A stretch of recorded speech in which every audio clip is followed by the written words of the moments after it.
বাংলাদেশে ছাত্র আন্দোলনের ছায়া এবার কি নেপালে?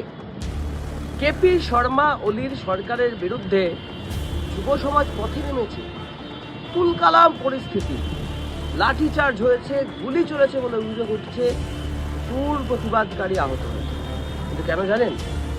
এবছরে চলতি মাসে সেপ্টেম্বরের 4 তারিখে নেপাল সরকার 26টা সোশ্যাল মিডিয়া প্ল্যাটফর্মকে বন্ধ করে দিয়েছে। কি হয় বলুন তো? যার মধ্যে রয়েছে Facebook, WhatsApp, Messenger, Twitter, Instagram সহ একাধিক মাধ্যম। আর সেই মাধ্যম বন্ধ হয়ে গেলে জেন জি যারা, যুব সমাজ যারা, তারা থাকবে কি করে?